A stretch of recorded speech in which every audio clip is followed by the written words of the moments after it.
El día de hoy quiero hablar un tema, es un poquito extenso, pero creo que es importante. Hablaban hace un momento sobre los propósitos, sobre algunas metas que nos tenemos o que empezamos a idear para este nuevo año. Es muy fácil tomar como referencia un año nuevo para empezar a forjarnos metas. Sin embargo, mi hermano, el día de hoy vamos a ver este propósito que es constante en nuestras vidas, que no solamente tiene que ser cada año, sino que debemos de tenerlo en cada momento, en cada día, en cada minuto, en cada segundo de nuestras vidas. Debemos tenerlo en cuenta. Así que el día de hoy quiero decirte, el tema se llama obediencia continua, es decir, viviendo lo que creemos. ¿Amén? Y vamos a tomar como base, texto base, Filipenses 2, del 12 al 18. Si me puedes acompañar, y si no, vamos a poner aquí el texto en pantalla. Nos dice Pablo en la carta de Filipenses, nos está diciendo: así que, amados míos, tal como siempre han obedecido, no solo en mi presencia, sino ahora mucho más en mi ausencia, ocúpense en su salvación con temor y temblor. ¿Por qué no lo repites y le dices al que está al lado? Ocúpense en su salvación con temor y temblor. Dice el versículo 13: porque Dios es quien obra en ustedes tanto el querer como el hacer para su buena intención. Versículo 14: hagan todas las cosas sin murmuraciones, sin discusiones, para que sean irreprensibles y sencillos, hijos de Dios, sin tacha, en medio de una generación torcida y perversa, en medio de la cual ustedes resplandecen como luminares en el mundo, sosteniendo firmemente la palabra de vida, a fin de que yo tenga motivo para gloriarme en el día de Cristo, ya que no habré corrido en vano, ni habré trabajado en vano. Versículo 17: pero aunque yo sea derramado como libación sobre el sacrificio y servicio de su fe, me regocijo y comparto mi gozo con ustedes. También ustedes, les ruego, regocíjense de la misma manera y compartan su gozo conmigo. El día de hoy vamos a estar hablando de cómo vamos a ocuparnos, cómo vamos a estar enfocando nuestras vidas, todo lo que hacemos en nuestra salvación. Dice Pablo: ocúpense con temor y temblor. Y para que podamos entender ¿por qué les estaba diciendo Pablo esto a los filipenses? Vamos a ver un poco el contexto, es decir, vamos a ver un poco de lo que estaba hablando en el capítulo 1 y en los versículos anteriores a lo que estamos leyendo. Esto es muy importante para que no saquemos de contexto esta parte y podamos comprender cuál era el mensaje completo que Pablo quería dar a los filipenses. Antes de entrar en el contexto, quiero citarte una de las frases de Juan Calvino que decía: somos de Dios, vivamos por tanto para Él y muramos para Él. Somos de Dios, así que esfuércense en consecuencia todas las partes de nuestra vida por alcanzarlo como nuestro único fin legítimo. Está diciendo Juan Calvino: si estamos diciendo que somos de Dios, entonces vamos a demostrarlo. ¿Con qué? Con todas las áreas de nuestra vida. Si estamos diciendo que somos hijos de Dios, que somos santos de Dios, vamos a esforzarnos. Amén. Está parafraseando un poco lo que vamos a ver en este contexto, así que vamos a entrar en el contexto de Filipenses. Lo que nos dice el capítulo 1 del versículo 1 al versículo 11, Pablo le está diciendo a la iglesia, les está recordando que tienen una identidad en Cristo. Es decir, todo lo que va a empezar a desarrollar por todo el capítulo 1 les está hablando a cristianos que ya tenían tiempo en el Evangelio, que ya conocían el Evangelio. Y entonces Él les empieza a decir cuál es la identidad que deben de tener como cristianos maduros, como cristianos que ya conocen de la palabra, que ya no viven bajo sus deseos, que ya no viven bajo lo que antes reinaba en sus vidas, sino que ahora viven conforme a lo que dice la palabra de Dios.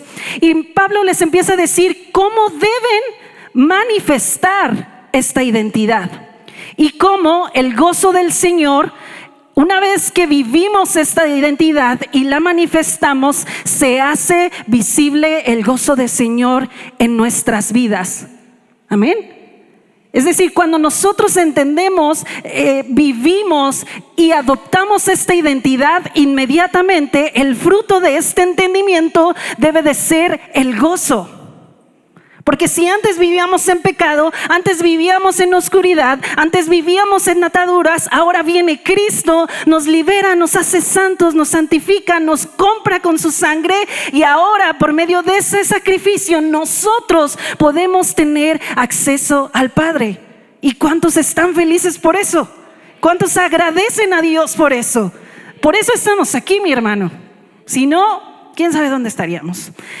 Seguimos un poco. También Pablo lo que habla es acerca de las características distintivas de un cristiano maduro. Entonces, Pablo nos habla en todo en todo el capítulo 1 cómo debe de ser un cristiano, cuál es el fruto de lo que cree este cristiano, cómo se manifiesta lo que cree y cómo se distingue de lo que hay en el mundo. En el versículo 6, de hecho, de Filipenses 1, nos dice Pablo: estoy convencido precisamente de esto, que el que comenzó en ustedes la buena obra, la perfeccionará hasta el día de Cristo Jesús. Es decir, que ese caminar, ese entendimiento, esa identidad, eso que nos caracteriza, va a seguir sucediendo continuamente. ¿Hasta qué momento? Hasta el día de Cristo Jesús. El domingo hablábamos un poco de eso y a mí me encanta hablar sobre eso, pero hoy no lo vamos a hacer, ya lo escuchamos, y si no lo escuchaste, busca la prédica de la pastora del domingo. Ahora vamos a ver qué dice Pablo en el capítulo 1 del versículo 12 al versículo 30. Entonces, ya después de todo esto, Pablo empieza a decir, ok, ahora, después de que entendiste esto, un cristiano debe entender, un cristiano maduro, recuerda que le está hablando a la iglesia que ya está consciente, le dice, ahora el cristiano debe entender que Dios está en control de su vida y de cada situación. Pablo le dice a la iglesia que cómo deben de vivir, cómo deben incluso en su morir pertenecer a Cristo. ¿Recuerdan esto que decía Pablo en el versículo 21? Porque para mí el vivir es Cristo y el morir es ganancia. Pablo nos está recordando, no solamente es esta la identidad que tenemos en esta vida, sino que la identidad que tenemos como hijos de Dios va mucho más allá de esta vida. En realidad es de la vida eterna, de la vida que pertenece a Jesucristo.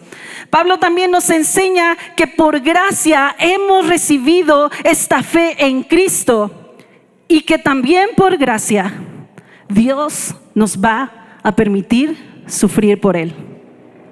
Esta no te la esperabas, ¿verdad? Dios nos dice que en esta vida el sufrimiento es inevitable. Pero una cosa es sufrir sin Cristo y otra muy diferente es sufrir con Cristo. ¿Cuántos dicen amén a eso? Así que el Evangelio nos enseña que el sufrimiento es usado por Dios. ¿Para qué? Para purificar nuestras vidas y mantenernos atentos a las cosas espirituales. El versículo 29 de este capítulo 1 nos dice: porque a ustedes se les ha concedido por amor de Cristo no solo creer en Él, sino también sufrir por Él. Mi hermano, si tú llegaste a Cristo con la idea de que ibas a dejar de sufrir, tengo que decirte que eso es un evangelio falso. Incluso Dios nos está diciendo que vamos a sufrir por la causa de Cristo. Incluso hay una corona específica para eso, mi hermano.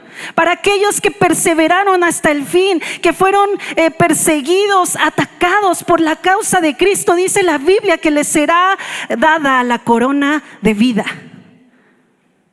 Y a veces eso no nos gusta, porque no nos gusta sufrir. Venimos a Cristo pensando que Él va a resolver nuestras vidas, pero mi hermano, no es así. Lo decíamos hace un momento, una cosa es sufrir sin Cristo y otra es sufrir con Cristo. En el capítulo 2 vemos del versículo 1 al versículo 11 cómo Pablo les está diciendo ahora cuál es la actitud que debe de tener este cristiano maduro en medio de la tribulación, en medio de lo que estamos platicando. ¿Cuál es esta actitud? Bueno, pues debe descansar en la certeza y en la seguridad de saber que Cristo es para él, y también el imitar a Cristo. ¿Cómo vamos a imitar a Cristo? Nos dice el versículo 3 del capítulo 2, dice: no hagan nada por egoísmo o por vanagloria, sino que con actitud humilde, cada uno de ustedes considere al otro como más importante que a sí mismo. Versículo 4 dice: no buscando cada uno sus propios intereses, sino más bien los intereses de los demás. Versículo 5: haya pues en ustedes esta actitud que hubo también en Cristo. Entonces, haciendo un resumen rapidísimo, entendimos cuál es nuestra identidad, ya entendimos cuál es la actitud que debemos de tener, entendimos que en esta vida pues no es nada fácil, pero que aún en medio de la tribulación, en medio del sufrimiento, en medio de la circunstancia, Cristo está con nosotros. ¿Y cómo debemos de responder ante las circunstancias?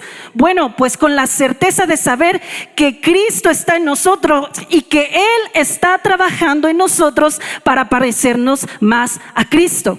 Amén. Ahora sí, vamos de lleno a lo que dice Filipenses 2:2. Nos dice, vamos a recordarlo. Así que Filipenses 2:12. Así que amados míos, tal como siempre han obedecido.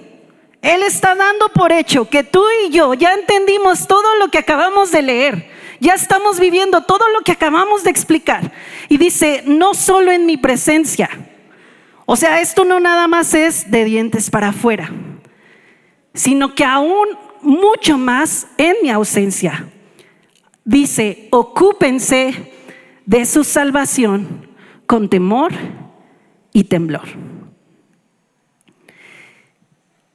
¿Por qué Pablo dice esto? ¿Por qué Pablo les dice a los cristianos que deben de tener madurez? Que deben de estar firmes en lo que creen. ¿Por qué les dice que tienen que caminar sostenidos de Cristo en medio de las aflicciones de la vida? ¿Por qué nos está diciendo esto Pablo? Porque Pablo está tratándonos de entender que cada vez que nosotros pasamos por estas situaciones, por estas circunstancias, por estas tribulaciones, por esta prueba en nuestra fe, nosotros estamos pareciéndonos cada vez más y más a Cristo. Y ese, mi hermano, es el objetivo principal por el cual tú y yo hemos creído en Cristo. No solamente para que seamos librados del infierno. Muchos tal vez han llegado al evangelio creyendo que si creen en Jesucristo pues van a ser libres del infierno. Sí, es parte de eso.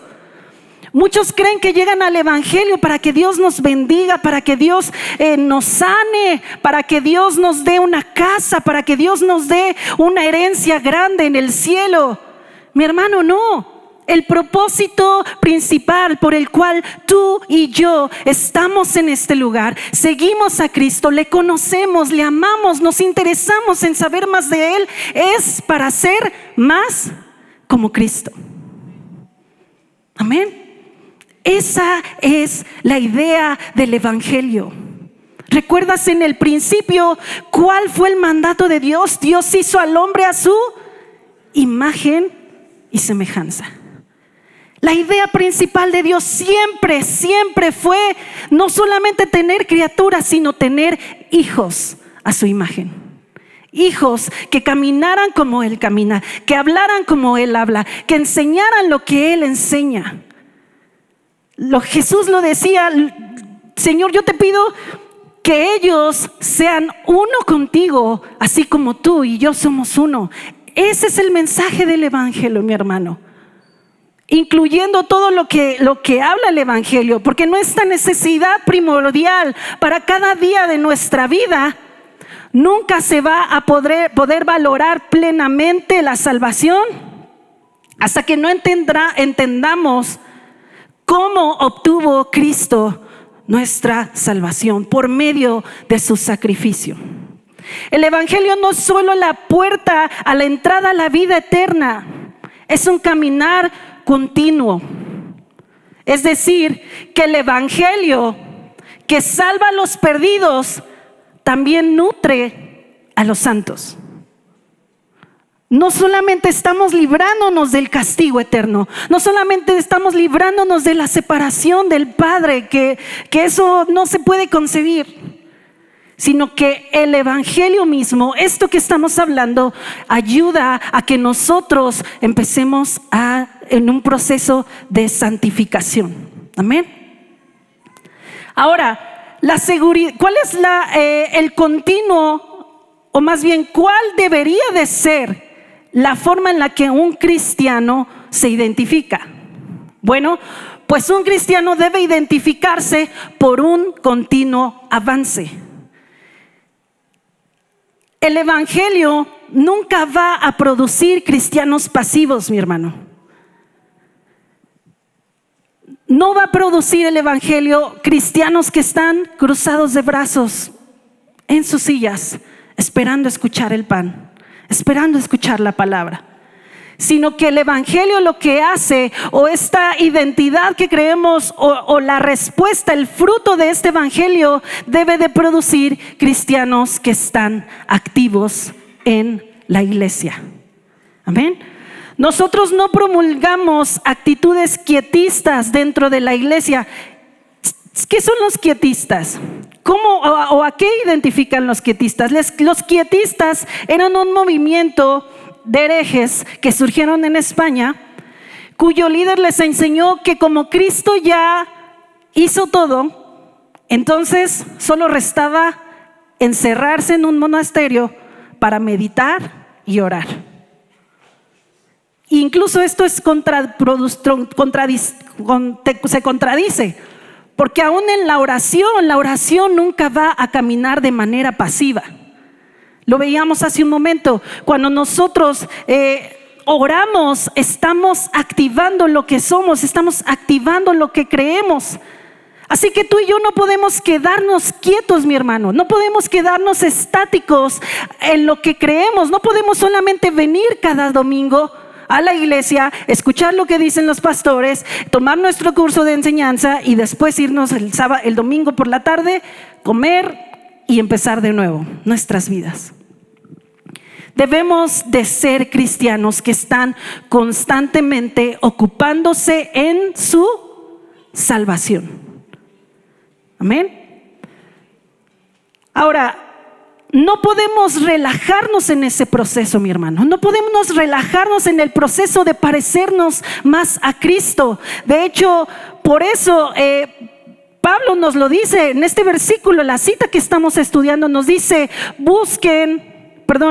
también nos dicen otros versículos, por ejemplo, Hebreos 12:14, nos dicen, busquen la paz con otros y la santidad sin la cual nadie verá al Señor. Es decir, Pablo nos está recordando una y otra vez en cada una de sus cartas cuál es el motivo principal o el objetivo principal de nuestra salvación: buscar la santidad. Romanos 8:13 nos dice, porque si ustedes viven conforme a la carne, habrán de morir. Pero si por el Espíritu hacen morir las obras de la carne, vivirán. Esto es santificación. Conforme vamos muriendo a la obra de la carne, nosotros vamos haciendo la obra del Espíritu y esto nos lleva a un proceso de santificación. Y segunda de Pedro 1:5 nos dice: por esta razón también, obrando con toda la diligencia, añada a su fe virtud, y a la virtud conocimiento. Es decir, que somos responsables nosotros de añadir todas estas cosas a nuestras vidas.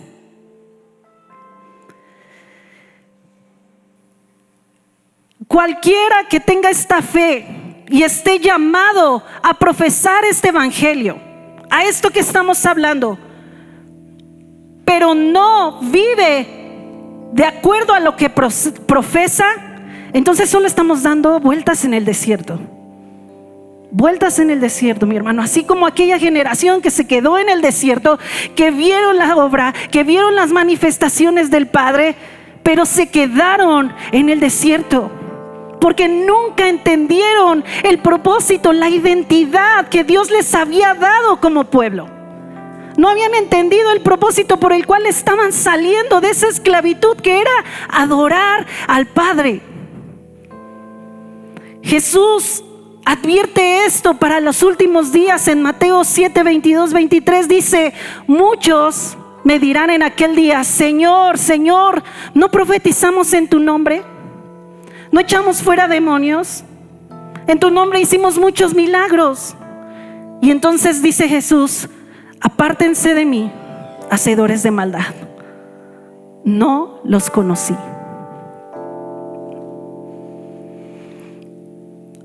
R.C. Sproul nos dice: nuestro problema como cristianos no es la falta de inteligencia, mi hermano, o la falta de pasión, porque somos buenos para apasionarnos. Decía Sproul: nuestro problema es que somos perezosos. Nos conformamos, nos quedamos con lo que tenemos, con lo poco que nos dan. ¿Y qué hay de nuestro esfuerzo de ocuparnos en nuestra salvación con temor y temblor? La ocupación del cristiano tiene que ser el resultado de una convicción, de una certeza firme de tu salvación, que lo va a llevar a vivir una vida de obediencia incondicional, total y continua con nuestro Salvador. Ahí es donde entendemos que muchos cristianos no viven la vida cristiana porque carecen de convicciones. Todos caminamos en esta vida con convicciones, mi hermano. ¿Cuáles son tus convicciones? ¿Cuáles son las motivaciones de tu corazón? Cuando Pablo ocupa esta palabra, ocúpate, no es un ocúpate y pues ya cumpliste, sino es un ocúpate y vuélvete a ocupar y vuélvete a ocupar. Es un proceso continuo. Por último, quiero leerte lo que dice 2 de Timoteo 4, 7, 8. Porque ahí es donde Pablo nos dice y nos enseña cómo él se ocupó durante su vida para parecerse más a Cristo. Dice 2 de Timoteo 4, del 7 al 8. He peleado la buena batalla, he acabado la carrera, he guardado la fe. Por lo demás me está guardada la corona de justicia, la cual me dará el Señor, juez justo, en aquel día. Y no solo a mí, sino también a todos los que aman su venida. Pablo se ocupó hasta el final de sus días, mi hermano. Pablo fue azotado, fue perseguido, fue encarcelado. Y aún así, Pablo dice: he peleado la buena batalla. Y en este versículo Pablo nos da 3 ejemplos de cómo debemos de guardarnos y ocuparnos en esta fe. Son ejemplos muy sencillos, muy ilustrativos. Y la primera imagen que nos da Pablo es como si fuéramos soldados, ¿no? La imagen de un soldado dice: he peleado la buena batalla. ¿Cómo son los soldados, mi hermano? ¿Cómo es el ejército? está dormido, está sentado en una silla, están en la línea de batalla, con su arma a un lado, esperando el momento en el que sean atacados para ellos contraatacar. Cuando un soldado está en guerra, debe incluso velar, no lleva una vida tranquila. En la vida cristiana hay cosas por las que luchas y que debes tener una lucha constante. Por ejemplo, la santidad, mi hermano. El ser santos, el encontrarnos justos, irreprensibles, sin manchas. Decía J.C. Riley, no hay santidad sin batalla. Nos va a costar, va a ser difícil, mi hermano. Va a ser una constante guerra, un constante venir delante del Señor y decirle: Señor, perdóname por caer una y otra vez en este pecado. Cristo nos demanda un esfuerzo diligente, porque nos recuerda, ¿se acuerdan lo que leíamos? No estamos para esta tierra, estamos para algo eterno. Amén. La segunda imagen con la que compara esta ocupación Pablo es la imagen de un atleta que corre por una carrera y termina.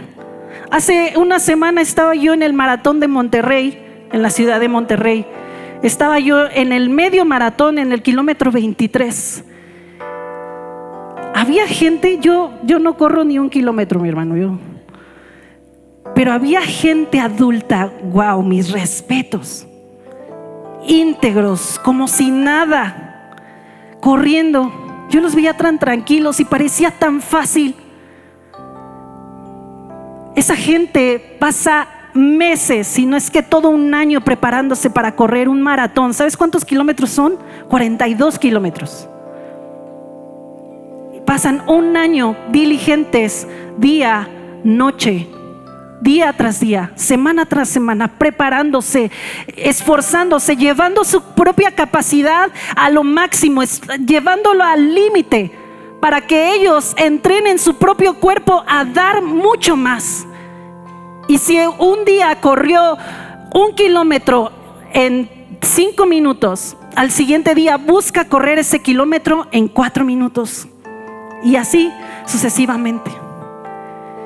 De hecho, en la Biblia la palabra carrera es una palabra griega que se traduce, que dice agón, y que se traduce como agonía. Yo veía muchos que se estaban desmayando ya. Es una agonía, mi hermano. Yo no sé si tú has corrido y si hay aquí corredores. Te quema el corazón, te quema todo el cuerpo. Es una agonía. Ya no sabes ni por dónde estás sudando, porque estás corriendo de tal manera que ya no tienes control. Así es como debemos de correr tú y yo, ocuparnos de esta salvación que nos cueste.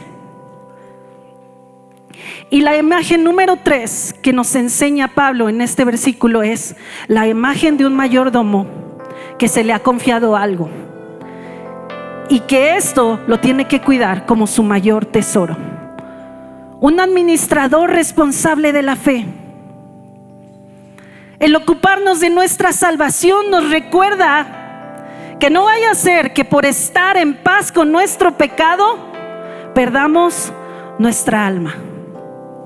¿Recuerdan este versículo en Mateo? ¿De qué nos sirve? Jesús mismo decía: ¿de qué le sirve al hombre ganar todas las cosas del mundo si pierde su alma? Siempre es mejor estar en guerra con el pecado que estar en paz con él, porque el pecado siempre mata y nunca satisface, pero en Cristo es la plenitud de todo, de toda nuestra vida. Amén. Por último, el ocuparnos de nuestra salvación no significa que debo cuidarla para no perderla. De hecho, mi hermano, si existiera esa posibilidad, el que esté en nuestras manos perder esa salvación, déjame decirte una cosa, ya lo hubiéramos perdido desde cuándo. no es eso. La salvación que tenemos en Cristo es segura. Lo que Pablo nos está diciendo en Filipenses 2:12 no es ocúpate porque la puedes perder, sino ocúpate con temor. Es decir, valórala, ámala, esfuérzate para parecerte más a Cristo. Vivamos dignamente esa salvación que profesamos. Amén. ¿Por qué no te pones de pie? Vamos a hacer una oración muy rápida. Vamos a cerrar este momento y decirle: Señor, venimos delante de ti, conscientes, Señor, de lo que nos dice tu palabra. Nos presentamos ante tu trono, ese trono de gracia al cual nosotros nos acercamos todos los días, donde encontramos oportuno socorro. Entregamos nuestros corazones delante de ti, Señor. Examínanos, prueba nuestros corazones. Y pedimos que sea tu Espíritu Santo quien nos ayude a comprender el precioso tesoro que tenemos de esta fe salvadora en ti. Que podamos comprender, Señor, que no solamente estamos siendo salvos del infierno, sino que estamos siendo sellados con el Espíritu Santo como esta identidad de hijos tuyos, como representantes tuyos en esta tierra, mostrando las riquezas y las verdades de tu evangelio, de tu gloria.